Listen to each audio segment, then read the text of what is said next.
ഉണ്ടാകുമെന്ന് എനിക്കറിയില്ല. ഉദിച്ചു വരുന്ന തീകോളങ്ങൾ എൻ്റെ നാടിനെ കവർന്നെടുക്കുമ്പോൾ അതിലൊരുവളായി ഞാൻ പെടുമോ എന്നുള്ള പേടി കൊണ്ടാണ് ഞാൻ ഈ കത്തെഴുതുന്നത്.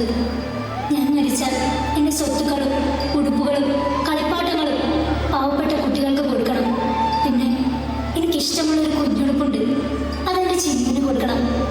ഞാൻ ഈ കത്തെഴുതുമ്പോൾ പുറത്ത് പൊട്ടിത്തെറികളുടെയും വെടിവെപ്പിൻ്റെയും മരണഭീതി കൊണ്ട് ഓടുന്ന മനുഷ്യരുടെയും ശബ്ദം എന്നെ വല്ലാതെ ഇരട്ടുന്നു. എനിക്ക് ഈ കത്തെഴുതി പൂർത്തിയാക്കാൻ പറ്റുമോ അറിയില്ല.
എല്ലാവരും പറയും ഞാൻ എൻ്റെ അമ്മയെ പോലെയാണ്.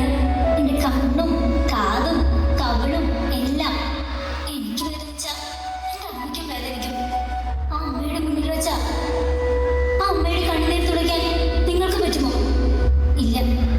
എൻ്റെ എല്ലാ ആഗ്രഹങ്ങളും നിങ്ങൾ ചാരമാക്കി കളഞ്ഞില്ലേ? എൻ്റെ അമ്മയുടെ മടിയിൽ കിടന്ന് കോതി തീർന്നിട്ടില്ല. എന്തിനാ നിങ്ങൾ എന്നെ ചുട്ടുകൊന്നേ?